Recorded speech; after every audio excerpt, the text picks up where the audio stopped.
Ladies and gentlemen, good day and welcome to Satin Creditcare Network Limited Q3 and 9 months FY26 earnings conference call. As a reminder, all participant lines will be in the listen-only mode, and there will be an opportunity for you to ask questions after the presentation concludes. Should you need assistance during this conference call, please signal an operator by pressing star, then zero on your touchtone phone. Please note that this conference is being recorded. I now hand the conference over to Mr. Aman Mehta from Daulat Capital Markets Private Limited. Thank you, and over to you, sir. Thank you, Rudra. On behalf of Daulat Capital, I welcome all the participants on the call and thank the management of Satin Creditcare Network Limited for the opportunity to host this call. For today's call, I have with me the members of the management and leadership team. This includes Dr. H.P. Singh, Chairman cum MD, Mr. Jugal Kataria, Group Controller, and Ms. Aditi Singh, Chief Strategy Officer. And with this, I now hand over the conference to Dr. H.P. Singh, Chairman cum MD, to preside over the call. Thank you, and over to you, sir. Thank you. Good morning, and thank you for joining us to discuss our performance for Q3 and 9 months of financial year 25-26. I trust you had the opportunity to review our financial results and investor presentation. And in case you haven't, you can find them on our website and the stock exchanges. While summarizing our performance not just for the last quarter but for the past 35 years, one thing is consistent, that our focus has always been on long-term value creation, balancing growth with responsibility and ambition with discipline. Inclusion for us is not merely a concept, it's a conviction. It guides every decision we take. Our progress has been shaped by thoughtful product diversification, a strong understanding of rural and semi-urban markets, and the application of robust process-led technology to serve customers efficiently and responsibly at scale. This approach has enabled us to deliver stable and consistent performance, even in a challenging operating environment. We are very focused on data-led analytics backed by technology and processes, which leads to our distinguished performance. I am particularly proud to share that we have delivered 18th profitable quarter in a row. Our credit cost for the last 6 years has been amongst the lowest at 3.3% and ROA amongst the highest at 2.1% on a standalone basis. We have grown despite a sector-wide degrowth in current industry headwinds. This is a testament to our prudent underwriting, strong governance, and deep-rooted presence in our core markets. Our subsidiaries reflect our intentional strategy of diversification, each created to address real and evolving needs. From enabling access to affordable micro-housing to supporting the missing middle through financing sustainable and emerging businesses, where traditional credit systems fall short, our portfolio is designed to complement and strengthen our core lending franchise. Technology remains a key enabler of our growth. Our investments in technology and internal capabilities have enhanced efficiency, improved risk management, and strengthened controls. This foundation gave us the confidence to extend our technological offerings beyond the group, leading to the creation of Satin Technologies Limited. This month, Satin Technologies acquired 51% stake in Katrino Labs, a deep tech cybersecurity company focused on post-quantum cryptography. This strategic step reinforces our belief that foresight, preparedness, and innovation are essential to building a future-ready institution. A very proud moment for Satin Creditcare Network Limited was achieving a score of 59 in our first ever S&P Global Corporate Sustainability Assessment, CSA. Our performance was driven by strong human capital management, business ethics, and risk and crisis management practices. This recognition further strengthens our position as a credible and responsible participant in India's sustainable finance ecosystem. In a country with over 1 billion aspiration, inclusion cannot be uniform. It must be thoughtful, compassionate, and courageous. This belief defines the Satin Group and continues to guide us as we work towards sustainable growth and shared prosperity. Coming to the performance of SCNL, we continue to demonstrate strength where it matters most: consistency, resilience, and value creation. We have delivered growth of 7% year-on-year, reaching an AUM of 11,482 crores. We raised 7,151 crores during 9 months FY26 and added 363 branches. No clients having more than 3 loans, reflecting healthy credit discipline. We have also introduced Natural Calamity Insurance and Credit Guarantee Fund for Micro Units, CGMFU, to further de-risk our portfolio. Our capital adequacy has consistently remained well above regulatory requirements, staying about 25% over the last 27 quarters, providing ample headroom for growth and innovation. Equally important is the strength of our leadership. Our CXO team has an average tenure of nearly 10 plus years, ensuring continuity, stability, and a long-term strategic vision in an industry where leadership churn is common. Speaking about our commitment to compliance and good governance, I'm happy to share that there are zero incremental provisions on account of labor codes. On a consolidated basis, our AUM grew by 10% year-on-year to Indian rupees 13,341 crores. Disbursement momentum remains steady with 8,094 crores disbursed in 9 months FY26 on a consolidated basis, up 7% year-on-year, and 7,382 crores on a standalone basis, representing a 6% year-on-year growth. Our distribution network continues to expand thoughtfully. On a consolidated basis, we now operate through 1,987 branches covering 558 districts across 26 states and 5 union territories. On a consolidated basis, branch count increased by 452 since Q3 FY25. This extensive geographic presence strengthens our ability to serve economically underserved and remote markets. As of the quarter end, our consolidated client base stood at 32.7 lakhs. On asset quality and risk management, as of Q3 FY26, PAR 90 levels improved to 3.3% at 287 crores on standalone basis, reflecting stability and disciplined credit management. This consistency underscores strong client engagement and robust field-level execution.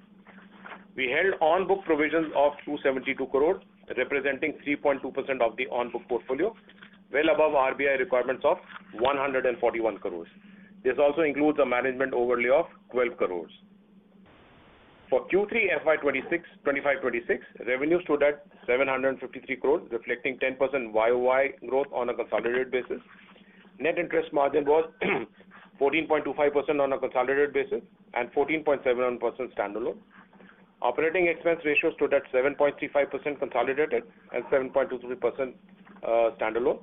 Loan loss ratio on a standalone basis was 4.23%.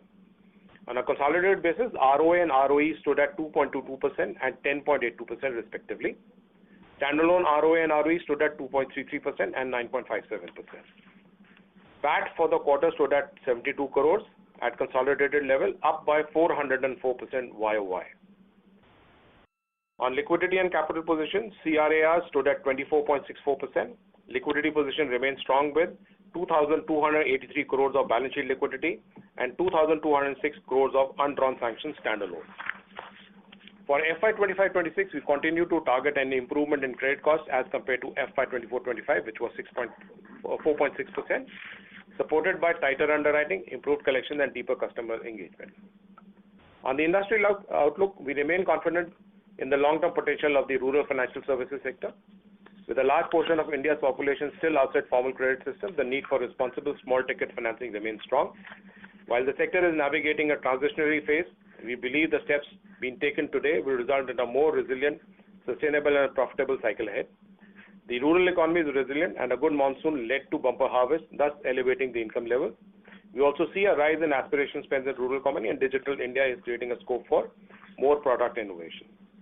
On the subsidiary performance, Satin Housing Finance Limited AUM has touched 1,101 crores. YOY growth is 26.3% and CRAR of 61.96%. Satin FinServ is 759 crores. YOY growth of 58.4% and CRAR of 36.12%. Satin Growth Alternatives Limited has applied for license with SEBI, and we are awaiting the same. It is going to be one of its kind AIF Category 2 fund, which is women-led and shall focus on women-led and green MSME. On governance, SHG and recognition, our SHG ESG focus continues through carbon footprint assessment and targeted emission reduction initiatives. Following our materiality assessment, we continue to focus on 21 material topics critical to long-term sustainability. We are proud to share recognition received during the year, including Elaben Award, Best Women-Friendly Institution 2025, Watson Financing Award, and Brand Wagon Award for Excellence in BFSI Sector Campaign, reflecting our commitment to excellence, innovation, and inclusion. Thank you once again for joining us today and for your continued trust and support. As we move forward, we remain committed to building a stronger, more inclusive, and purpose-driven organization. We are confident that we shall continue to outperform. With this, I would like to open the floor for questions. Thank you. Thank you very much. We will now begin the question and answer session.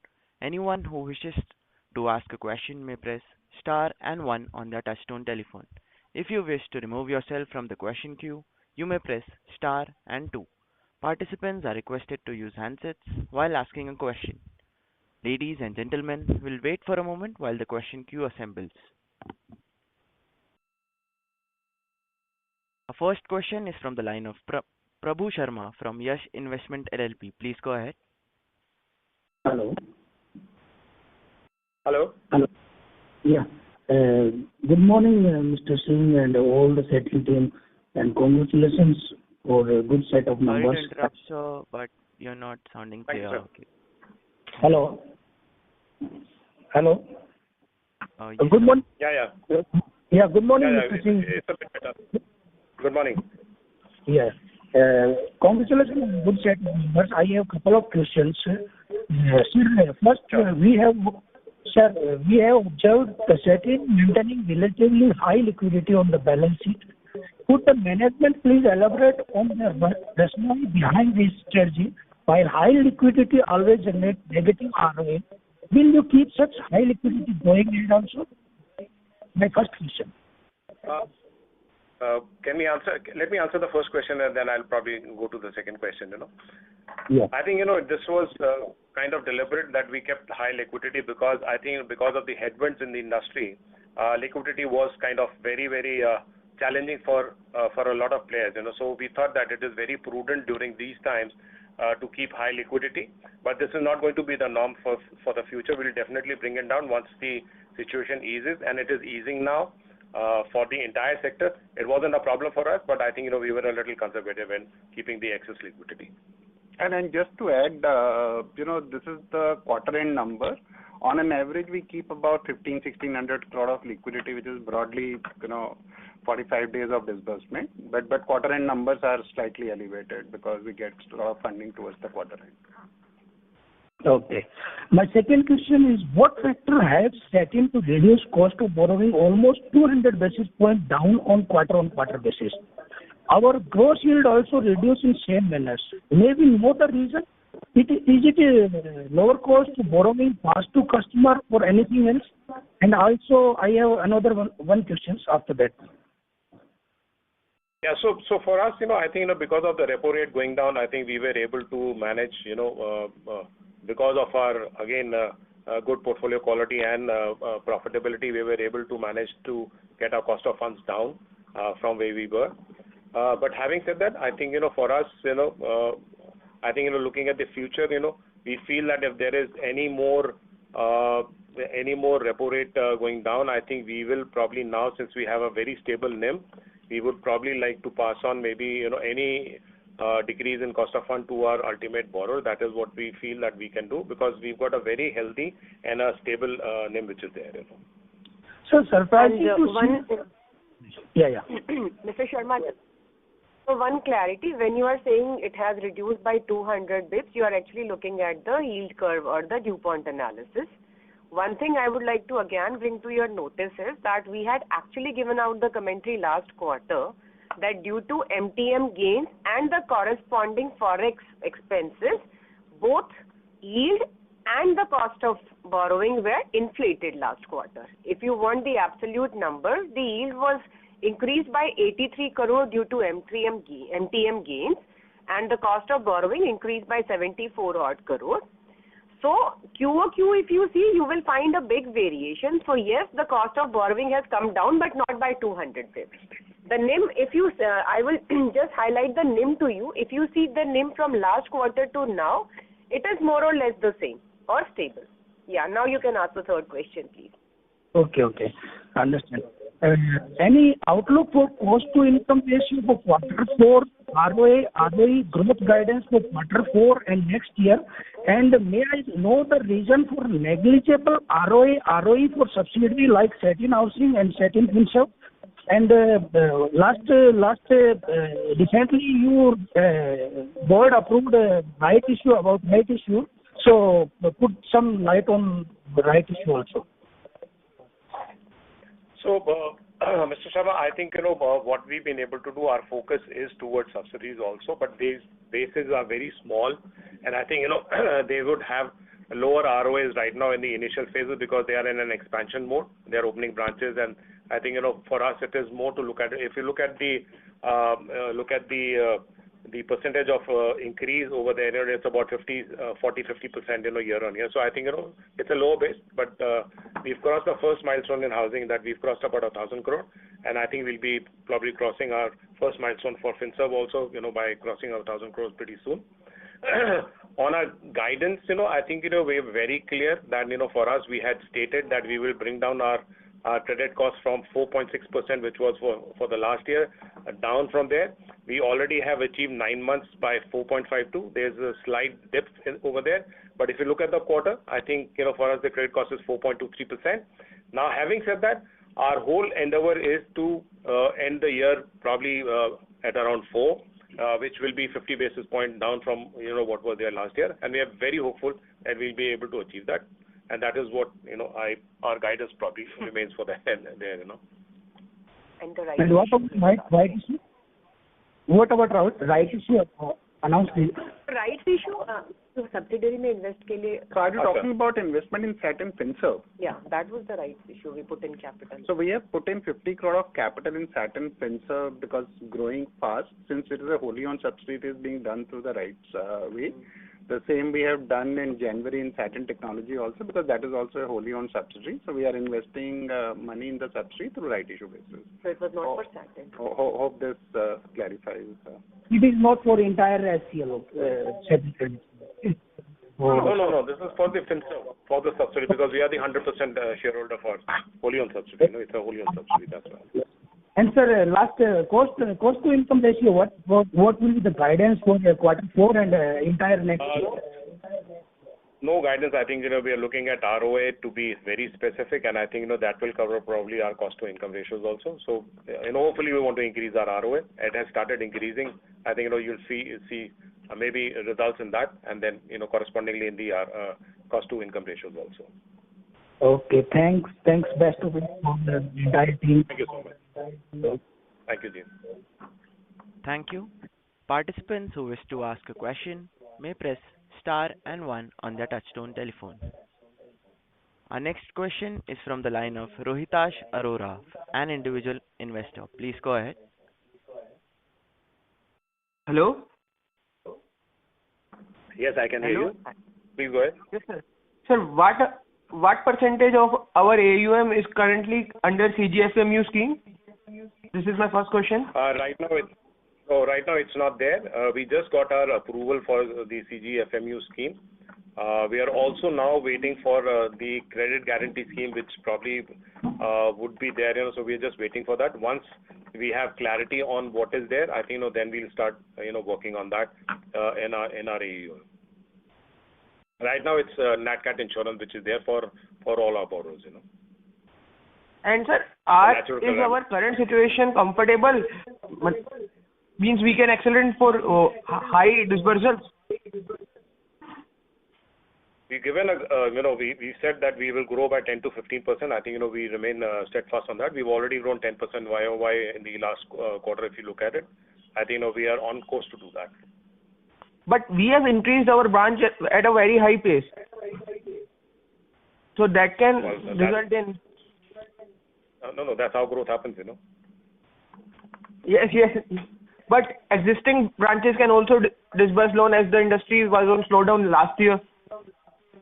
So the already existing branches are already doing that, but we wanted to add more branches, basically, and that is how, we are looking at growth to probably come in, And our credit cost is expected to decrease in Q4 of FY26. Absolutely. Okay, sir. Thank you.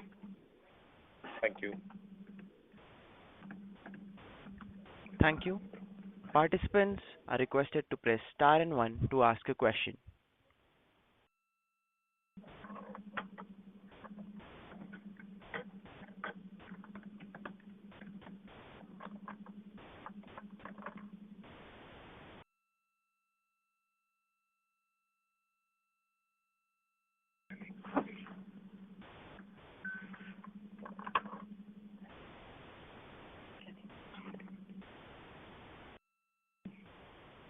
Hello?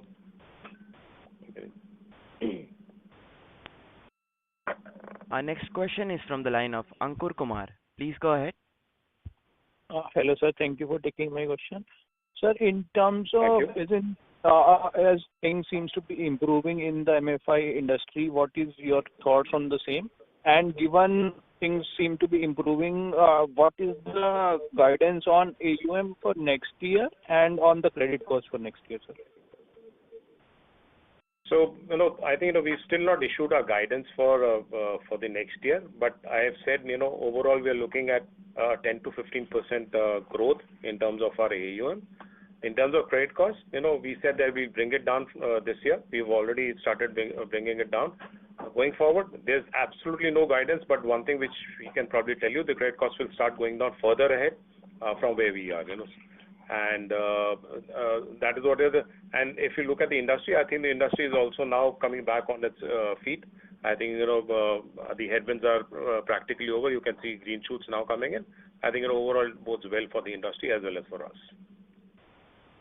But sir, given in the past we were growing at much faster rate, why do we want to grow at only 10-15% for the next year, sir? We want to have a very cautious growth. That's one. The second reason is we are growing our subsidiaries pretty strongly. That's another reason. So for us, our hands are completely full by looking at all these categories and the asset classes which we are building up. So for us, I think at a 10 to 15% growth in the microfinance space is probably very cautious and very good. We want to acquire premium customers. We want to acquire our underwriting should be amongst the best. We want to maintain a very robust asset quality. So growth with essence of higher profitability, underwriting, and asset quality probably is what our forte is, and that is what we are probably achieving for. So this 10 to 15% is the MFI growth assumption or like full company growth in terms of MFI, just the MFI.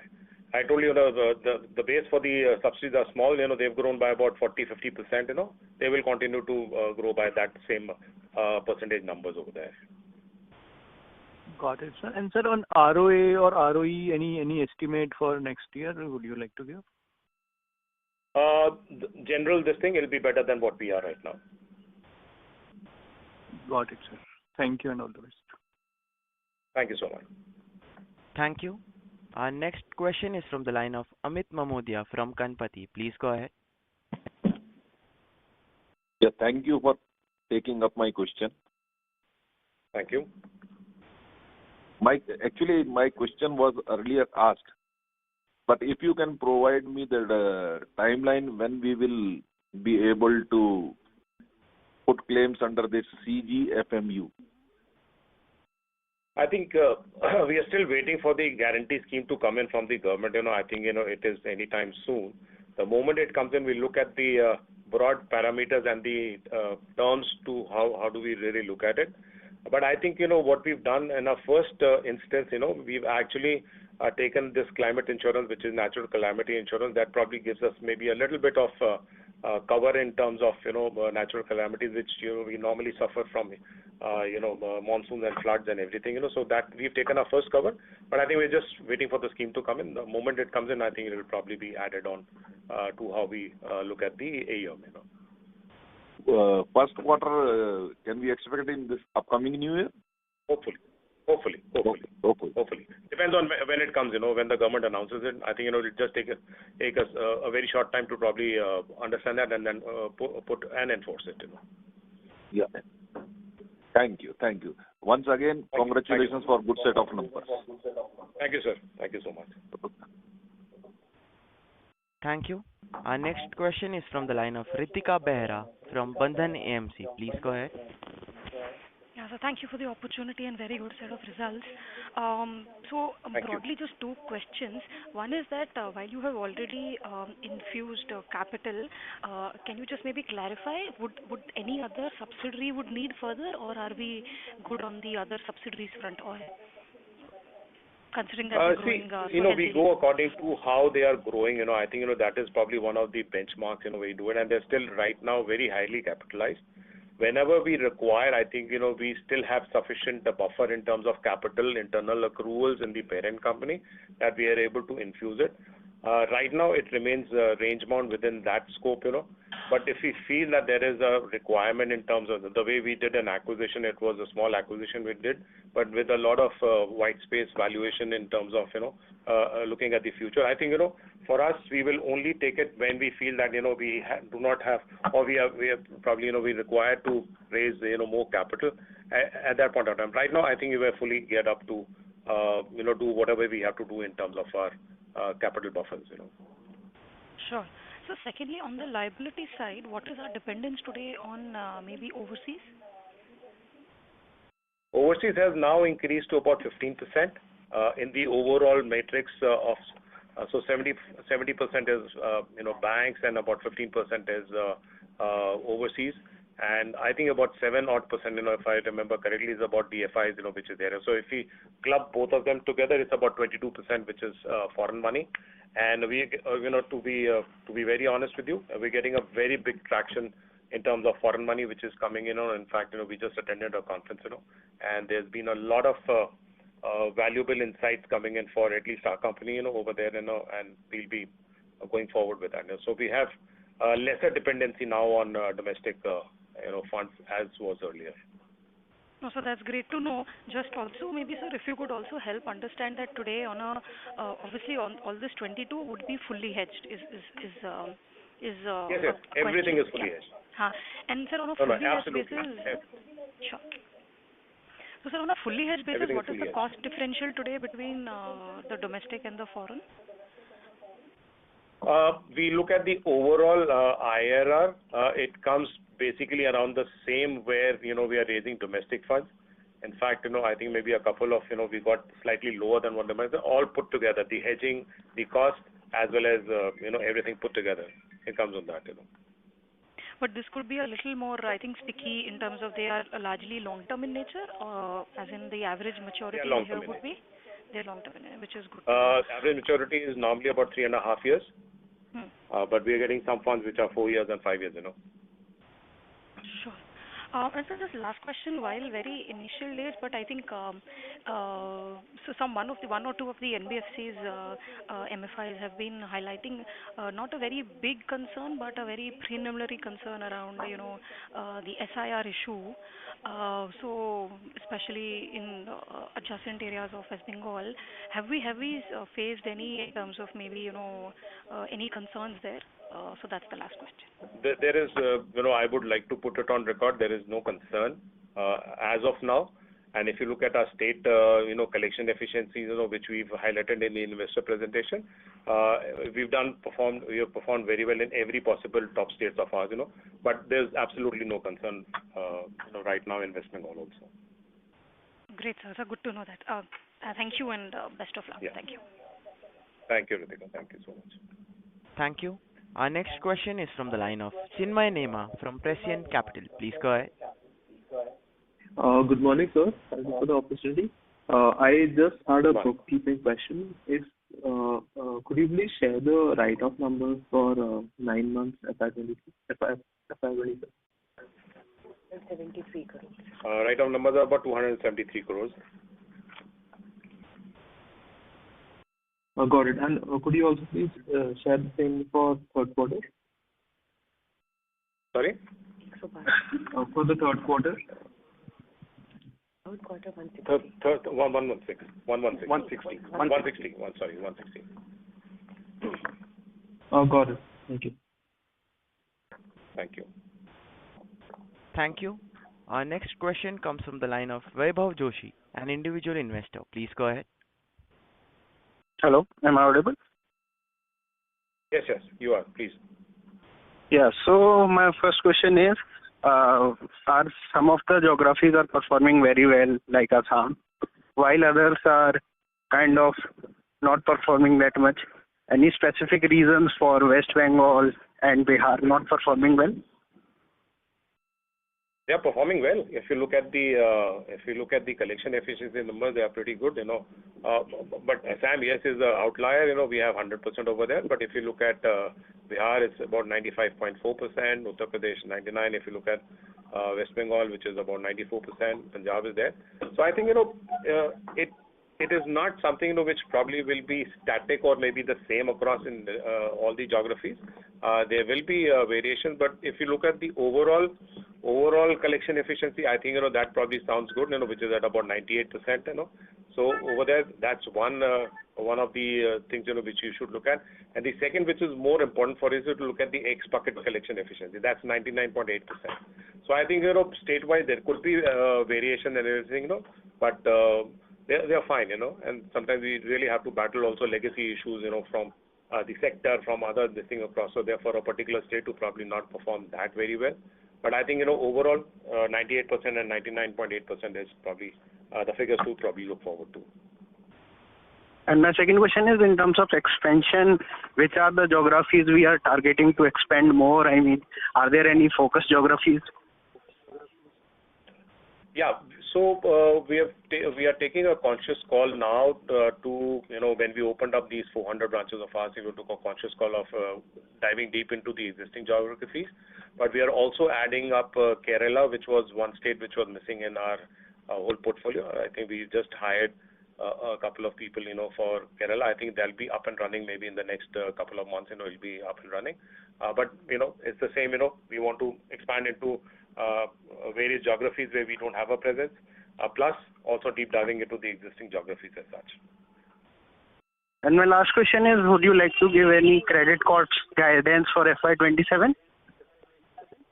I said it'll be better than what we are right now. So if we end the year closer to 4, I think it'll be that.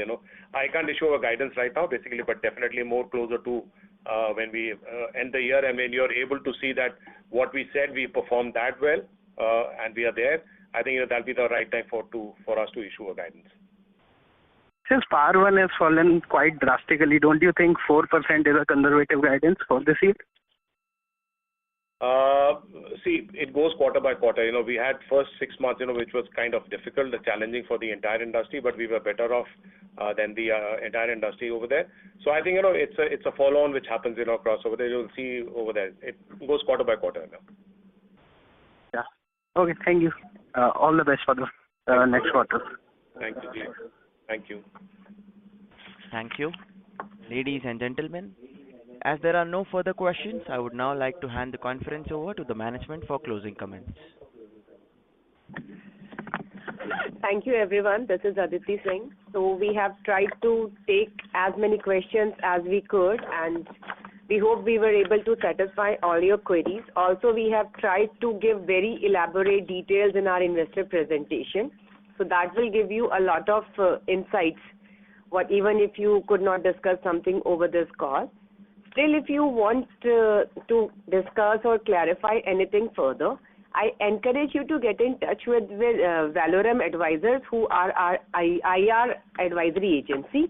Or you can also reach out to me, aditi.singh@satincreditcare.com. I am the Chief Strategy Officer, and will be happy to look at your queries. Thank you, everyone. Have a great day. Bye-bye. Thank you. On behalf of Daulat Capital Markets Private Limited, that concludes this conference. Thank you for joining us, and you may now disconnect your lines.